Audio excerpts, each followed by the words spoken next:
తీర్మానాన్ని బలపరచవలసిందిగా పిఠాపురం ఎమ్మెల్యే వర్మ గారిని కోరుతా ఉన్నాం. దయచేసి వేరే సబ్జెక్టులకు మీరు పోవడంతో మీకు ఇచ్చిన సబ్జెక్టుకు మాట్లాడడానికి మీకు టైం సరిపోదు.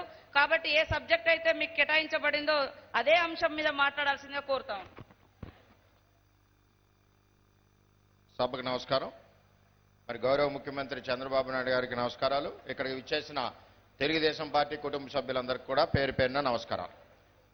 ఈరోజు మరి పోలవరం ఆంధ్రప్రదేశ్ జీవనాడి మరి ఇటువంటి ప్రాజెక్ట్ని ముందుగా మనం అధికారంలోకి వచ్చినప్పుడు నాకు అధికారం వద్దు, ముందు ఈ రాష్ట్ర ప్రజల సాగునీరు ఏదైతే జీవనాడి ఏదైతే పోలవరందో పోలవరం ప్రాజెక్టులో 7 మండలాలని విలీనం చేసిన తర్వాతే నేను ప్రమాణ స్వీకారం చేస్తానని ముఖ్యమంత్రి గారు చెప్పడం, కేంద్ర ప్రభుత్వం వెంటనే 7 మండలాలని విలీనం చేసి ఈ రోజు పోలవరం ప్రాజెక్టును పరిగెట్టడానికి ముఖ్య కారకులైన ముఖ్యమంత్రి గారికి ధన్యవాదాలు తెలుపుకుంటున్నాం.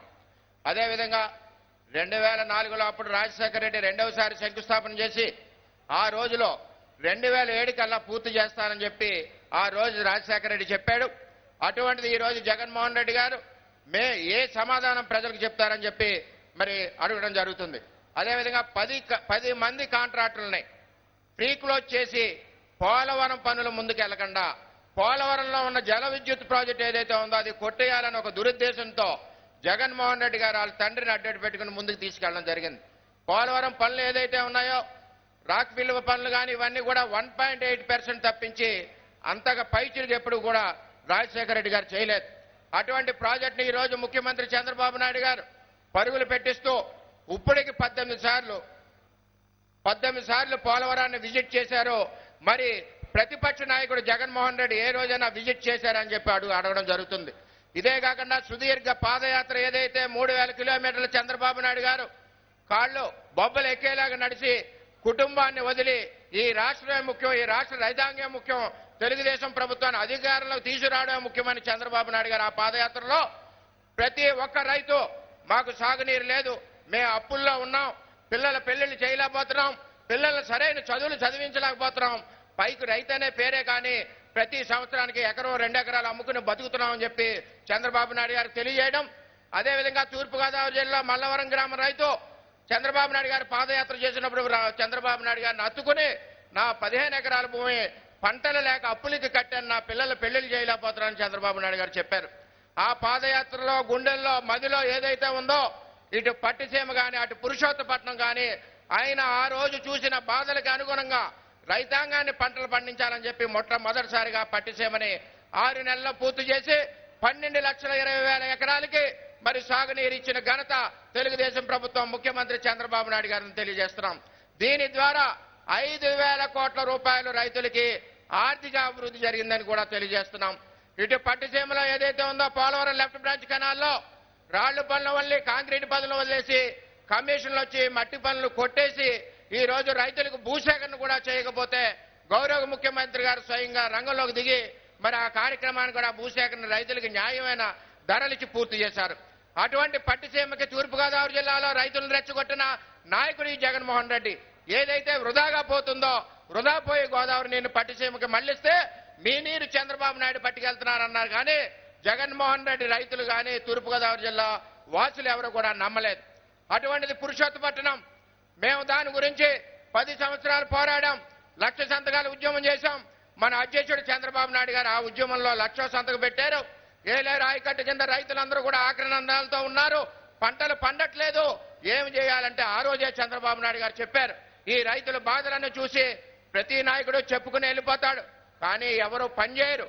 పనిచేసే ముఖ్యమంత్రి చంద్రబాబు నాయుడు గారు ఈ రోజు ఏలేరు రైతాంగం పిఠాపురం, పెద్దాపురం, జగ్గంపేట, పత్తిపాడు, తుని నియోజకవర్గాలకే కాకుండా అటు చోడవరం, అనకాపల్లి, విశాఖపట్నం డ్రింకింగ్ వాటర్ కూడా ఉపయోగపడే విధంగా ఈ రోజు పురుషోత్తపట్నాన్ని శంకుస్థాపన చేసి పరుగులు పెట్టిస్తున్న నాయకుడు చంద్రబాబు నాయుడు గారు. చంద్రబాబు నాయుడు గారు ఈ రోజు మరో అపర భగీరథుడిగా, మరో కాటన్ దొరగా ఈ రోజు పురుషోత్తపట్నం ద్వారా 2,20,000 ఎకరాలకు సాగునీరు అందిస్తున్నారు. ఇవన్నీ తెలుసుకోవాల్సిన బాధ్యత ఉంది, కార్యకర్తలు ప్రజలు చెప్పవలసిన బాధ్యత ఉంది. ఏదైతే పురుషోత్తపట్నం ఏలేరు కింద ఆయకట్టు ఉందో సంవత్సరానికి 1,000 కోట్ల రూపాయలు రైతుల అప్పులు ఊబులోకి పోతుంటే ఈ రోజు పురుషోత్తపట్నం మన చంద్రన్న ఎప్పుడు తెస్తాడో ఎండిపోతున్న ఏలేరు రిజర్వాయర్ని 24 టీఎంసీలో ఎప్పుడు నింపుతాడని చెప్పి మరి చంద్రబాబు నాయుడు గారి గురించి ఎదురు చూస్తా ఉన్నారు. అదేవిధంగా శంకుస్థాపన చేసి 3 నెలలు అవ్వలేదు, అప్పుడే పురుషోత్తపట్నం ముందుకెళ్తుంది. అయినా ఈ జగన్మోహన్ రెడ్డి అక్కడ భూసేకరణ జరగకుండా ఏదైతే మెయిన్ చోట ఉందో అక్కడ అడ్డుకొని ఈ పురుషోత్తపట్నం అవ్వకుండా ఈ జగన్మోహన్ రెడ్డి పనిచేస్తున్నాడు. ఈ జగన్మోహన్ రెడ్డికి ఒకటే ఆలోచన, ఏమిటి డబ్బులు లేవంటున్నారు, 16,000 లోటు బడ్జెట్లో ఉంది, పట్టిసీమను కట్టారు, అనుకున్న టైంలో కట్టారు, పురుషోత్తపట్నం పరిగెడుతుంది, మన పరిస్థితి ఏంటి రేపు అధికారంలో వస్తాయని చెప్పి జగన్మోహన్ రెడ్డికి ఒక అసూయ, ఒక ద్వేషంతో వీటిని అడ్డుకోవాలని ప్రయత్నం చేస్తున్నాడు.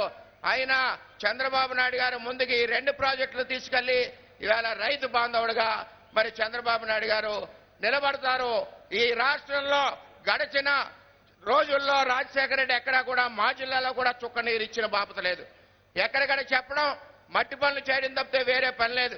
ఇవాళ పట్టిసీమ, అటు పురుషోత్తపట్నం మొత్తం కలిపి 14 లక్షల ఎకరాలకు సాగునీరు, పోలవరం ద్వారా 8 లక్షల ఎకరాలకు సాగునీరు.